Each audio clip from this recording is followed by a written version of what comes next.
뒤에 좀 앞으로 좀 오면 좋겠습니다. 앞으로 와. 예나랑 우리 김효주 집사님이랑 앞으로 와서 좀 드리십시오.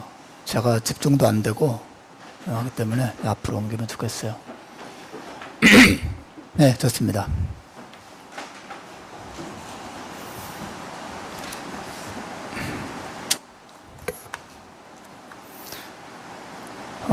예배는 두 가지 요소로 이루어져 있어요. 하나는 우리가 하나님께 드리는 요소가 있고, 또 하나는 하나님이 우리에게 주시는 요소가 있습니다. 찬양, 감사, 기도, 헌금 이런 것들은 어때요? 우리가 하나님 앞에 올려드리는 것이죠. 그러나 하나님 우리에게 주시는 것도 있죠. 뭐죠? 하나님 말씀과 또 성령의 은혜를 우리에게 주시는 것이거든요. 그래서 우리가 이곳에서 시간만 보내는 것이 예배가 아니고, 우리가 하나님께 정말 우리의 마음과 영혼을 올려드리고, 또 하나님이 내게 주시는 것들을 받는 그런 시간을 같이 균형 있게 가질 때 온전한 예배가 될 수 있습니다. 그래서 제가 조음처럼 이런 얘기를 거의 하지 않는데, 여러분 말씀 듣는 일에 우리가 하나님께 드릴 뿐 아니라 하나님께 우리에게 주시는 말씀의 은혜를 받는 일에도 여러분 좀 힘을 다하는 그런 예배가 됐으면 좋겠습니다. 우리가 지난주에 아브라함이 가나안 땅에 들어온 이후에 어떤 어려움을 겪었는가 하는 것을 봤죠. 이 아브라함 가족 일행들은 가나안 땅에 고향에서 가나안 땅에 들어가서 극심한 기근을 겪습니다. 그래서 그들은 할 수 없이 애굽, 즉 이집트로 내려가게 되죠. 하지만 거기서도 아브라함은 자기 아내를 잃어버릴 뻔하는 큰 위기를 겪게 됩니다. 그리고 이런 기근과 그리고 이집트에서 여러 가지 위험들을 당하고 그것을 겪고 있는 아브라함은 신앙적으로 성숙한 그런 아브라함이 아니었어요. 그는 이제 막, 쉽게 말해 오늘로 말하면 이제 막 예수 믿고 75세가 넘은 나이에 이제 막 예수 믿고 이제 막 신앙생활을 하기 시작한, 이제 막 하나님을 알기 시작한 그런 어린 신자에 지나지 않았다고 하는 것이죠. 그럼에도 불구하고 하나님께서는 그 어린아이 같은 아브라함 곁에 항상 함께 계셨고, 당대 최고의 권력을 쥐고 있었던 이집트의 왕 바로의 손에서도 하나님께서 아브라함을 보호하시고 건져내시고 지켜내는 장면을 우리가 함께 살펴봤습니다. 하나님께서 여러분들도 이번 한 주간 그렇게 지키셔서 이 자리에 오게 하신 줄로 믿습니다. 하나님의 은혜가 우리와 함께 하고 있는 것이죠. 이제 아브라함 일행이 다시 가나안 땅으로 돌아온 장면을 13장부터 보고 있습니다. 그런데 다시 이집트에서 가나안 땅으로 돌아온 아브라함 가족들 안에 또 다른 종류의 어려움이 닥치는 것을 우리가 성경을 통해서 보게 돼요. 또 어려움이 찾아왔어요. 여러분 정말 어려움이라 이 어려움, 시련이고 환난이라고 하는 것은, 고통이라고 하는 것은 뭐 파도와 같습니다. 요거 지나갔으니까 이제 끝났겠지 생각하지만 사실 인생은 그렇습니까? 그렇지 않습니다. 한 파도가 지나면 또 다른 파도가 밀려오고, 그 파도가 지나갔나 싶으면 또 다른 파도가 밀려와서 우리를 힘들게 하고 우리를 흔들어 놓는 것을 삶을 통해서 경험하게 되죠. 아브라함도 마찬가지입니다. 고향을 떠나서 믿음으로 하나님의 말씀을 따라서 가나안 땅에 왔지만 그를 기다리고 있었던 것은 기근이었고, 기근을 피해서 이집트에 내려갔을 때는 살인의 위협을 당해야만 했고 아내를 잃어버릴 수 있는 그런 위기 속에 아브라함이 또 떨어진 것을 보는데, 이제 하나님의 은혜로 다시 가나안 땅으로 무사히, 정말 그야말로 구사일생으로 돌아왔음에도 불구하고 그 땅에 또 다른 어려움이 그들을 기다리고 있었어요. 그것은 롯의 가정과 아브라함 가정 사이의 불화, 갈등, 싸움, 그리고 이별이었습니다. 여러분, 롯이 누구죠? 롯은 아브라함 남동생의 아들이에요. 그러니까 아브라함의 조카가 되겠죠. 조카. 저도 남동생이 있습니다. 제 막내 동생의 아들, 제 조카가 되겠죠. 롯이 아브라함에게 그런 사람이었어요. 그런데 이 롯의 아버지, 그러니까 아브라함의 남동생은 하란이라고 하는 사람인데, 이 사람은 일찍 세상을 떠납니다. 따라서 아브라함은 자기 동생의 아들 롯을 자기 아들처럼 여겼어요. 게다가 아브라함은 자식이 없었기 때문에 자기 동생의 아들을 정말 자기 아들처럼 사랑하고 아끼고 귀히 여겼을 것으로 보입니다. 분명히 하나님의 부르심을 받아서 고향을 떠날 때에도 아브라함은 롯에게 함께 가자고 요청했던 것으로 보여져요. 아브라함만이 아니라 롯 역시 아브라함을 아버지처럼 사랑하고 존경하고 따랐던 것으로 보여요. 그래서 자기 큰아버지 아브라함이 하나님의 부르심을 받고 이 고향을 떠나서 새로운 땅으로 가자고 요청했을 때 롯이 함께 따라왔던 것으로 보여집니다. 그런데 이 아브라함과 롯, 아브라함의 가정과 롯 가정 사이에 다툼이 일어나죠. 결과적으로 이 갈등과 충돌 때문에 롯과 아브라함은 서로 떠나서 살게 돼요. 이민을 왔어요. 다른 나라로 왔습니다. 한 가족이에요. 그런데 연합되지 못하고 깨지고 떠나고 있습니다. 여러분 11절 하반절을 보십시오. 그러므로 롯이 유단 온 지역을 택하고 동으로 옮기니 그들이 서로 떠난지라. 그들이 떠나고 있습니다. 사랑하는 여러분, 우리가 살아가면서 피할 수 없는 것이 있다면 그것은 싸움과 다툼 그리고 갈등과 분열이에요. 이 싸움과 다툼, 갈등과 분열은 어느 시대에나 있습니다. 그리고 어느 교회에나 있어요. 어느 가정에나 있습니다. 누구에게나 있고 누구나 겪는 일이에요. 싸움과 다툼, 갈등 이런 요소들은 우리의 삶에 마치 운명처럼 우리와 함께하는 그런 요소죠.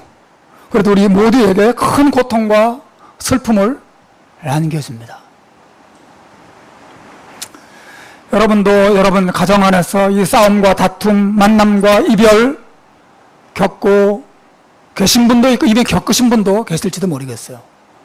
직장에서 일어나고 교회 안에서 일어나는 것이죠.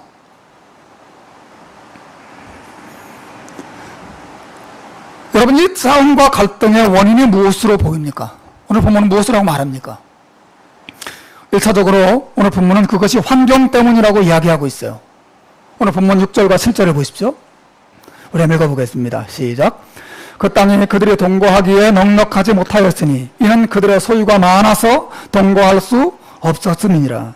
그러므로 아브라함의 가축의 목자와 롯의 가축의 목자가 서로 다투었다. 이렇게 기록하고 있어요. 땅이 좁았어요. 아브라함도 가축이 굉장히 많은 부자였고 롯도 가축이 많은 부자였습니다. 그런데 땅은 좁고 풀은 적고 물도 부족했습니다. 그런데 아브라함의 가축을 관리하는 목자들과 롯의 가축을 관리하는 목자들 사이에 땅을 두고 혹은 물을 두고 다툼이 일어났다고 오늘 성경은 이야기하고 있는 거죠. 여러분, 힘들고 어려운 환경이 우리 안에 싸움의 원인이 될 수 있어요. 이민사회와 그리고 이 이민교회 안에 싸움이 자주 일어나는 원인도 여러 가지 많이 이유가 있겠지만 일반적으로는 환경 때문일 경우가 많이 있습니다. 다들 지쳐 있습니다. 그렇죠. 다들 피곤해요.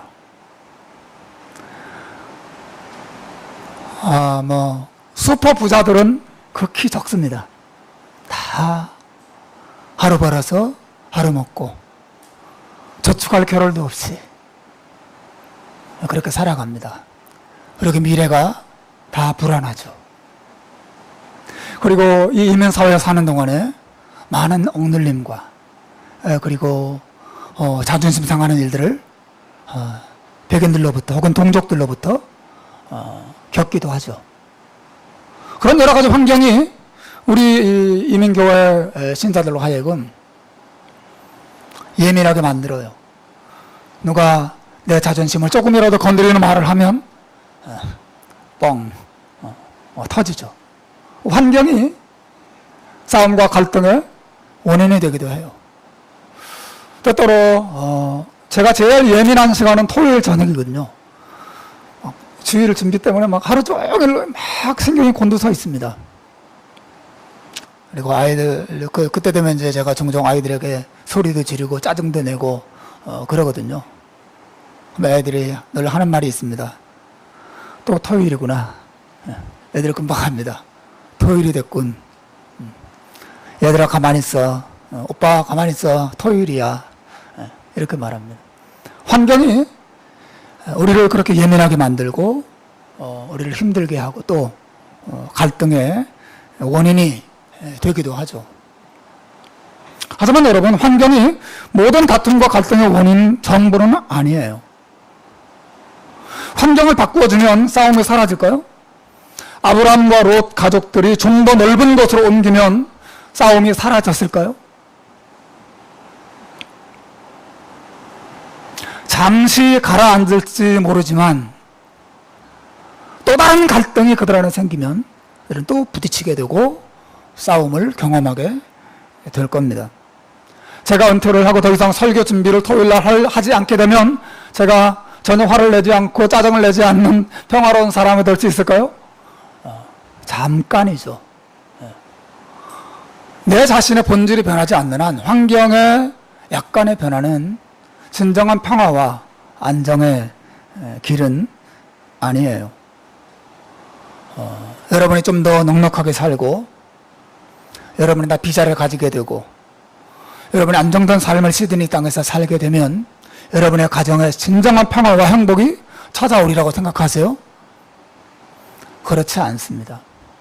인간은 죄인이기 때문에 환경의 변화가 인간 안에 있는 욕심과 미움과 다툼과 갈등을 완전하게 제거할 수가 없는 것이죠. 환경 때문에 우리는 이렇게 싸우는 거야. 맞는 말이지만 절반만 맞는 것이에요. 사실은 우리의 본성 때문에 우리가 싸우는 것이죠. 아브라함과 롯이 왜 이 가축 관리자들을 왜 싸우게 됩니까? 단순히 땅이 좁고 풀과 물이 부족했기 때문에 싸우는 걸까요? 그것은 표면적인 이유죠. 진정한 이유는 그들 안에 있는 죄와 욕심 때문에, 사랑의 부족 때문에 사실은 싸우는 것이지 환경의 그 핵심적인 원인은 아니라는 사실을 오늘 성경은 말하고 있어요. 그런데 그런 아브라함의 가정과 롯 가정 사이에 이런 갈등의 원인이 1차적으로 롯에게로부터 출발했다는 사실을 성경은 시사하고 있어요. 저는 롯은 아브라함과 같이 사는 일이 그렇게 기쁘거나 만족스럽지 못했던 것으로 보여져요. 왜냐하면 이 두 사람, 아브라함과 롯은 하나님을 믿는 같은 신자였지만 서로 너무나 다른 사람이었기 때문에 그렇습니다. 여러분, 아브라함과 롯이 얼마나 달랐는지는 그들이 어떤 일을 선택하고 어떤 일을 결정하는지 그 모습을 보면 잘 나타나요. 우선 아브라함의 선택을 보십시오. 아브라함의 선택은 철저히 신앙적이에요. 오늘 본문의 1절에서 4절을 보시면, 여러분 읽어보셨지만 한 번 더 소리내서 읽어보면 좋겠습니다. 본문의 내용을 좀 파악하는 데 도움이 될 것 같아요. 우리 한번 큰 소리로 읽어봅시다. 시작. 아브라함이 애굽에서 그와 그의 아내와 모든 소유와 롯과 함께 네겝으로 올라가니 아브라함에게 가축과 은과 금이 풍부하였더라.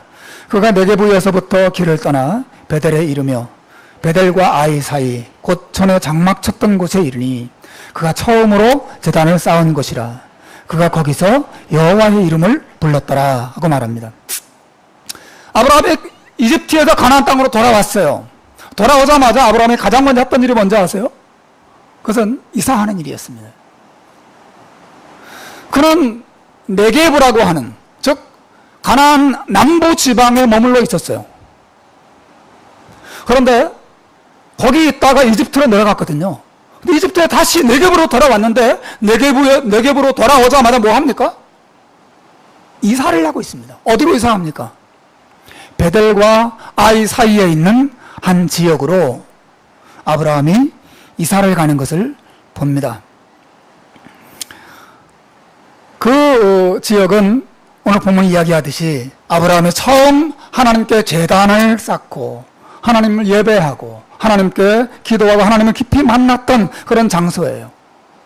즉 아브라함이 네겝으로 돌아오자마자 이사를 한 이유는 전적으로 하나님과의 관계를 회복하기 위한 것이었어요. 그는 그 땅이 기근 들었을 때 하나님에 대해서 믿음이 약해졌어요.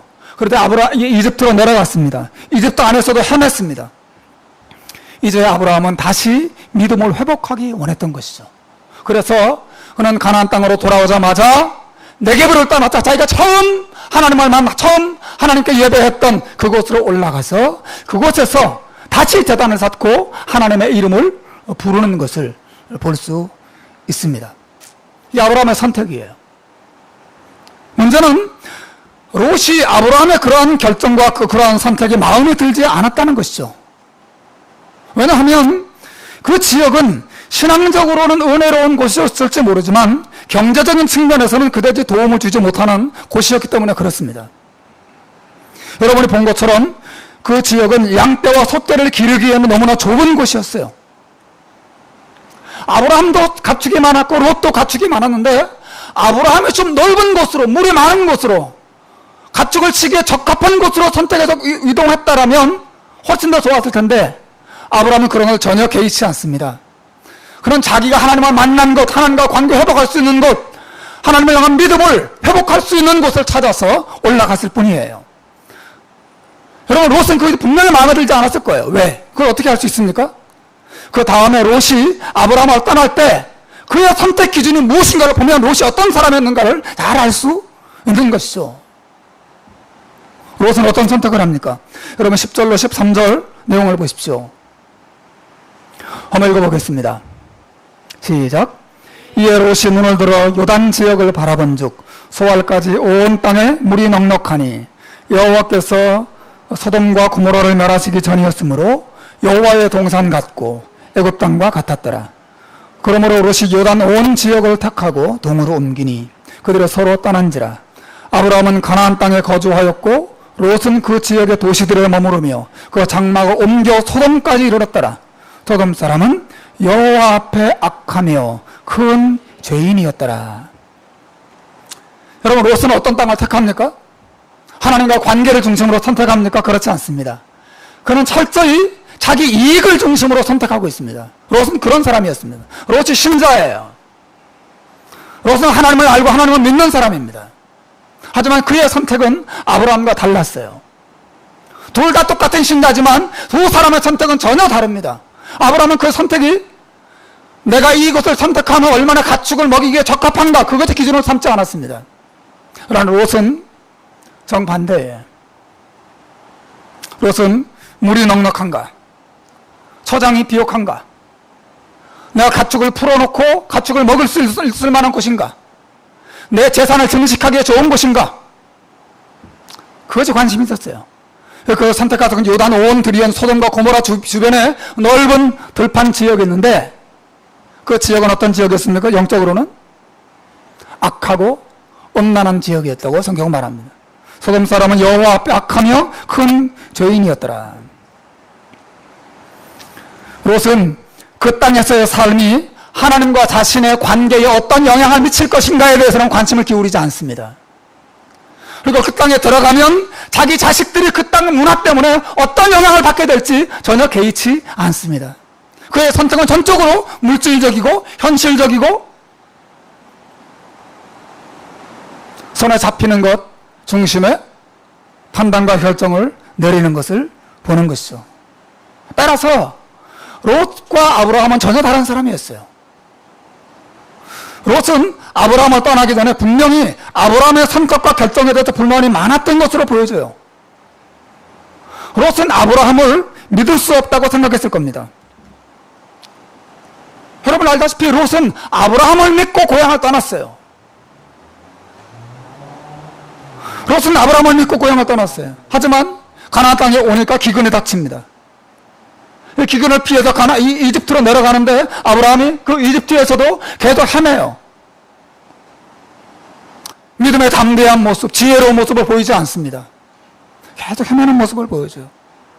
그리고 헤매다가 하나님의 도움으로 구사일생으로 가나안 땅에 돌아오는데 선택하는 땅이라고는 정말 자기가 살기 정말 힘든 땅, 가축을 먹이기에 정말 힘든 땅, 그 땅을 선택해서 올라오는 것입니다. 분명히 롯은 이렇게 생각했을 거예요. 나라면 이 땅 선택 안 한다. 나라면 가나안 땅에 오자마자 이사 가지 않는다. 이사 가더라도 나라면 저 땅을 택할 텐데 왜 이 땅을 택했을까? 이것이 롯의 생각이었어요. 롯은 아브라함을 신뢰할 수 없었어요. 내가 이 큰아버지를 믿고 살다가 나도 죽고 내 재산도 다 날아가고 망할지도 몰라. 이런 생각을 했을 가능성이 높죠. 어쨌든 롯은 아브라함이 마음에 안 들었어요. 아브라함이 지나치게 신앙 중심으로 선택하는 것이 마음에 들지 않았습니다.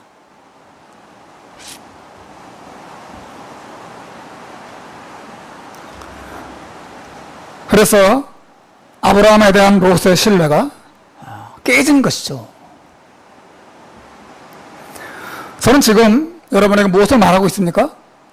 롯과 아브라함 사이에 어째서 갈등이 일어나고 어째서 그들이 다투고 결국 갈라질 수밖에 없었는가를 여러분에게 설명하고 있어요.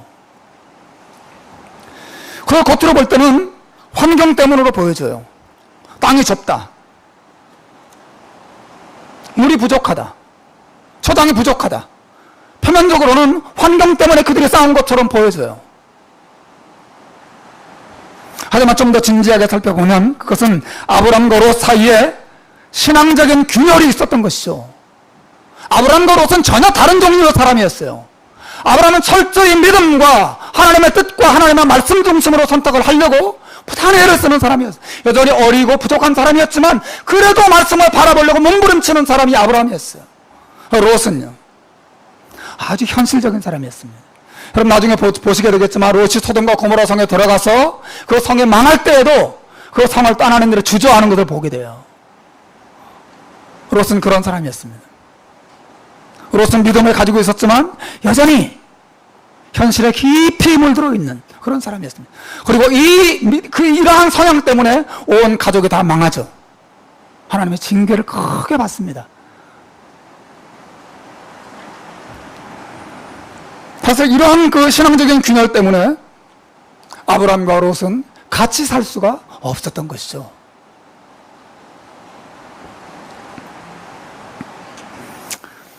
여러분은 어떤 종류에 속한 신자인지 한번 돌아보면 좋겠어요. 여러분 어떤 선택을 하세요? 여러분 어디에 가치를 두는 신앙생활을 하고 계신가요? 여러분 아브라함이세요? 아니면 롯이세요?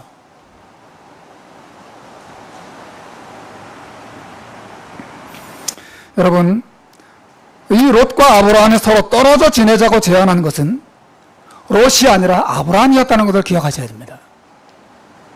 롯이 먼저 나서서 못 살겠어요. 난 떠나겠어요. 이렇게 말하지 않고 아브라함이 제안을 합니다. 여러분 8절을 보십시오. 8절과 9절 한번 읽어보십시오. 시작.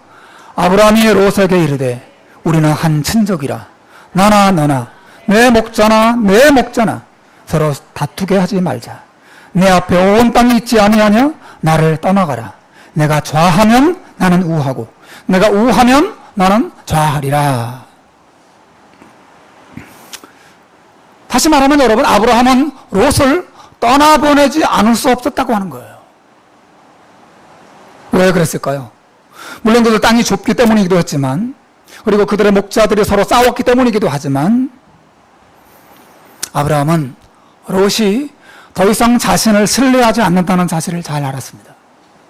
그리고 이 상황이 계속되다가는, 계속 같이 지내다가는, 그래서 좁은 땅에서 서로 계속 이런 갈등들이 계속 반복적으로 일어나다가는 이제 그냥 간단히 싸우는 정도가 아니라 이제는 완전히 형제의 의가 깨어지고 친족의 의가 깨어지고 이제는 남남이 되고 원수가 될지도 모른다는 두려움이 아브라함에게 있었던 것으로 보여져요.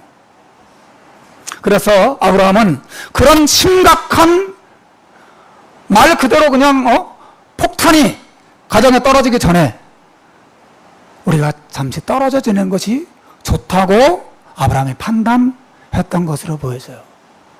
그만큼 여러분, 아브라함이 이 갈등을 심각하게 바라봤다고 하는 것이죠. 떠나보내고 있습니다. 사랑하는 여러분, 때때로 원치는 않지만 이별이 좋을 때도 있어요. 떨어져 지내는 것이 좋은 순간이 살다 보면 있어요.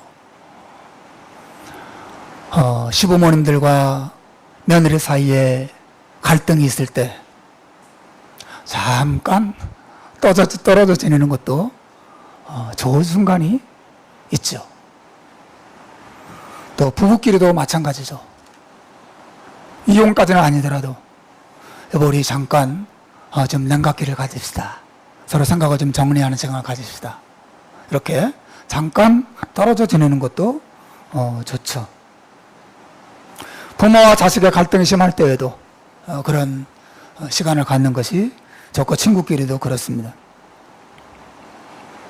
어떤 아브라함이 이 자기들의 관계가 더 심해지기 전에 롯을 조용히 떠나보내고 있어요. 여러분, 아브라함이 롯을 떠나보내는 과정을 보면서 우리가 주목해야 될 점이 하나 있습니다. 그것은 아브라함의 믿음이에요.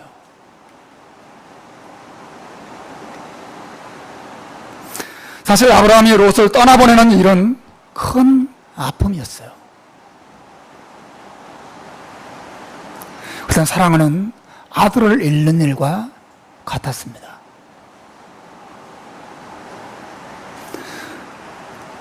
롯은 함께 고향을 떠나온 처지예요. 그리고 그 땅에 유일한 피부치가 롯이었습니다. 함께 의지할 대상이었어요. 저도 우리 처남 가족들이 여기 있지만 없을 때보다 얼마나 마음이 든든한지 모릅니다. 든든하고 종종 만나서 밥도 먹고 수박도 쪼개서 먹고 그런 생각을 갖는 게 참 의지가 되더라고. 저는 거의 약 20년간 우리 가족만 여기 살았거든요. 근데 같은 한 가족이 누군가 와서 이렇게 옆에 있다는 게 참 위로가 되네요. 여러분도 그럴 겁니다. 아브라함도 분명히 그랬을 겁니다. 게다가 그 시대는 지금보다 더 머릿수가 곧 힘이었던 시대였어요. 뭉치면 살고 흩어지면 죽는 시대였단 말이죠. 사람 수가 적었어요. 노동력이 곧 힘이었습니다. 사랑하는 가족들끼리, 친족들끼리, 혈족들끼리 모여 사는 것이 가장 안전하고 행복한 길이었어요. 한 사람이라도 더 자기 곁에 두는 것이 유익함이었습니다. 하지만 아브라함이 롯을 담담히 떠나보내고 있어요. 심지어 이 아브라함은 롯을 향해서 내가 좌하면 내가 우하고 내가 우하면 내가 좌하리라, 그런 말을 합니다. 다시 말하면 아브라함은 롯보다 자신을 더 앞세울 수 있는 연장자로서의 권리를 다 내려놓고, 큰 아버지로서의 권리도 내려놓고, 가나안 땅에 대한 자신의 권리도 조용히 내려놓고 롯에게 먼저 선택하라고 권하고 있습니다.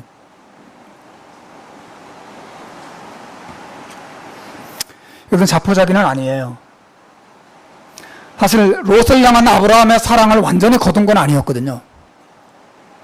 우리가 잠시 뒤에 곧 보게 되겠지만 롯이 전쟁 포로가 되어서 끌려갔을 때 아브라함이 목숨을 걸고 쫓아가서 롯과 그의 가족들을 구해오는 장면을 봅니다. 아브라함은 여전히 롯을 사랑했어요. 그렇게 뜨겁게 자기 목숨을 던져서 건져낼 만큼 롯을 사랑함에도 불구하고 롯을 조용히 떠나보내고 있습니다. 여러분, 아브라함의 이런 태도가, 이런 평안함이, 흔들리지 않는 태도가, 심지어 자신의 모든 권리까지 다 롯을 위해서 내려놓을 수 있는 태도가 어디로부터 왔을까요?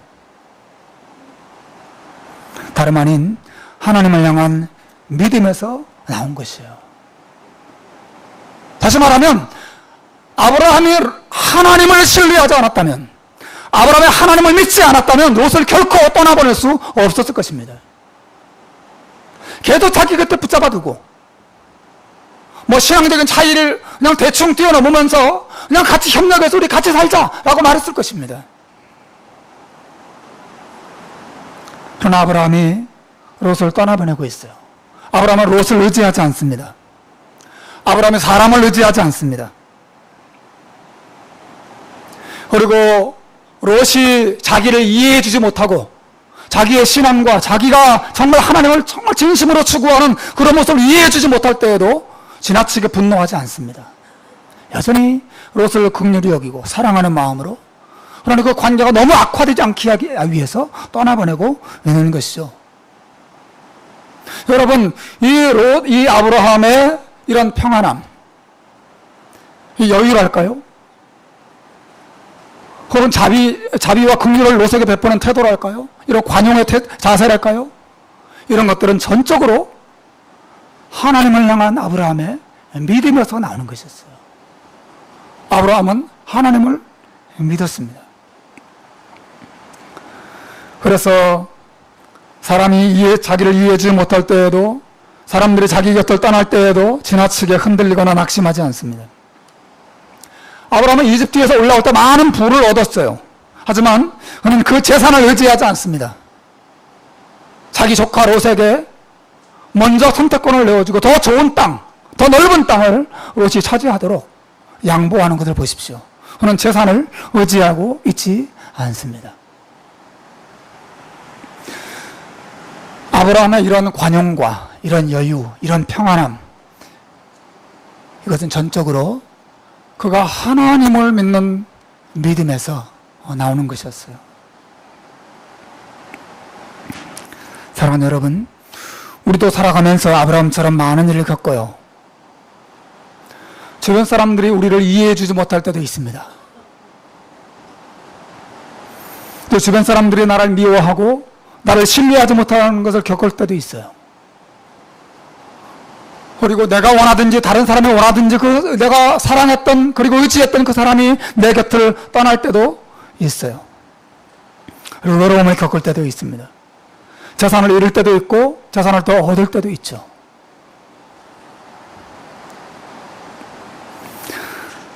여러분, 그러한 때 아브라함이 우리에게 보여줬던 이 귀한 믿음의 모범을 우리의 것으로 삼아야 합니다. 우리가 사람을 의지하고 재산을 의지하고 사람들의 인정을 의지하고 환경을 의지할 때 우리는 그런 것들이 떠나고 흔들리고 우리 곁을 떠나게 될 때 우리도 함께 흔들리게 되고 함께 무너지게 되는 것이죠. 함께 분노하게 됩니다. 그러나 하나님께서 나와 함께 하시고 하나님께서 나와 우리 가정을 지켜줄 것이라는 믿음을 가질 때 하나님의 그 영원한 사랑으로 나를 사랑해 준다는 사실을 믿는 사람들은 아브라함과 같은 이런 평안함과 관용과 자비와 은총을 사람들 앞에 드러내면서 살아갈 수 있는 것이죠. 아브라함은 하나님께 이 롯이 자기 곁을 떠난다 하더라도 자기가 홀로 남고 가나안 땅에 홀로 살아간다 하더라도 하나님께서 자기를 향해서 주신 말씀과 그 약속을 결코 잊지 아니하고 이루실 것을 믿었습니다. 그 믿음이 아브라함을 붙잡아줬어요. 하나님을 신뢰한 것이죠. 제가 요즘 그 브레넌 매닝이라고 하는 사람이 쓴 신뢰라고 하는 책을 읽고 있습니다. 아주 오래전에 나온 책인데 예전에 한번 읽었었는데 하나도 기억이 안 나서 최근에 한 번 더 꺼내서 읽고 있어요. 신뢰. 그 책에 보면 그런 이야기가 나와요. 브레넌 매닝이 자기가 신학교에서 가르치는 학생에게 질문을 던집니다. 신자의 삶을 한 문장으로 요약할 수 있겠나? 신자의 모든 삶을 압축해서 한 문장으로 이것이다 라고 말할 수 있겠나? 그때 교수님, 할 수 있습니다. 제가 깜짝 놀라서 바라봤더니 그 학생이 이렇게 말했어요. 교수님, 그것은 하나님을 신뢰하는 것입니다. 신뢰가 곧 신자의 삶의 전부입니다. 하나님을 신뢰하는 것, 하나님의 살아계심을 믿고 하나님의 사랑을 신뢰하고 하나님의 보호하심을 신뢰하고 하나님의 도우심을 신뢰하면서 그 신뢰 속에서 모험을 주저하지 않고 앞으로 나아가는 삶, 이것이 신자의 삶의 전부라고 막 이야기했어요. 제가 그 장면을 읽으면서 깊이 공감했습니다. 정말입니다. 신자의 삶은 다른 것이 아니라 하나님을 신뢰하는 것입니다. 아브라함이 가나안 땅에 돌아와서 경제적인 기준을 따라서 이주지를 결정하지 아니하고 하나님을 바라보고 하나님과 관계를 생각하고 하나님을 예배하는 쪽을 선택하고 그리고 롯을 떠나보내면서도 흔들리지 않고 담대할 수 있었던 그 비결은 바로 하나님을 향한 이런 신뢰가 있었기 때문이에요. 사랑하는 여러분, 롯은 하나님을 신뢰하고 살기보다도 눈앞의 현실과 그리고 눈에 보이는 좋은 환경을 신뢰하면서 살아가기로 선택하고 요단 온 길을 땅을 선택하고 떠났습니다. 아브라함은 가나안 땅에 계속 머물면서 하나님을 신뢰하기로 작정하고 믿음으로 나아가고 있어요. 사랑하는 여러분, 사실 아브라함이 알고 아브라함이 믿고 아브라함이 신뢰했던 하나님보다 저와 여러분이 알고 믿고 신뢰하는 하나님이 훨씬 더 크고 위대한 하나님이에요. 왜냐하면 우리는 우리 구주 예수 그리스도 안에서 우리에게 나타나신 하나님을 알기 때문에 그렇습니다. 우리가 그 하나님이 죄인을 얼마나 사랑하시는지, 또 우리를 얼마나 사랑하셔서 자기 아들을 내어주셨는지 십자가의 진리를 통해서 잘 알고 있는 사람들이죠. 우리는 훨씬 더 하나님을 신뢰할 수 있는 더 많은 계시의 말씀들을 가지고 있는 사람들이에요. 여러분이 불안해하고 여러분이 흔들리고 여러분이 낙심하는 이유가 어디에 있습니까? 환경 때문인가요? 사람 때문인가요? 무엇 때문에 여러분이 흔들리고 무엇 때문에 불안해하고 무엇 때문에 흔들리고 있습니까? 환경 탓도 있고 사람 탓도 있고 뭐 경제적인 어려움도 있고 여러 가지 이유가 있겠지만 사실은 그 중심에 하나님을 향한 신뢰가 흔들리고 있거나 그 신뢰가 작아지고 있기 때문은 아닌가 한번 돌아보시길 바랍니다. 우리 주님께서 제자들에게 주셨던 위대한 말씀 가운데 요한복음 14장 1절 말씀이 있어요. 우리 한번 읽어보겠습니다. 시작. 너희는 마음에 근심하지 말라. 하나님을 믿으니 또 나를 믿으라. 여러분이 말씀을 여러분을 향한 하나님의 음성으로 들으시기를 주님의 이름으로 축원합니다. 마음에 근심하지 말라. 왜? 내일 로또 복권 당첨시켜줄게. 그렇게 말씀하셨으면 그렇지 않습니다. 하나님을 믿으니 또 나를 믿으라. 나를 신뢰하라. 하나님의 전능하신 능력과 십자가의 영원한 사랑으로 우리를 사랑하시고 우리와 함께 하시고 우리를 돌보실 것을 하나님이 약속해 주셨습니다. 아브라함은 그 약속 믿고 살기로 결심합니다. 그리고 롯에게 많은 것을 양보하고 홀로 남아도 홀로 하나님의 이름을 부르면서 살기로 결단하게 되죠. 여러분, 여러분의 환경과 여러분의 삶이 어떠하든지 여러분 주변에 있는 사람들 여러분에게 어떤 아픔과 또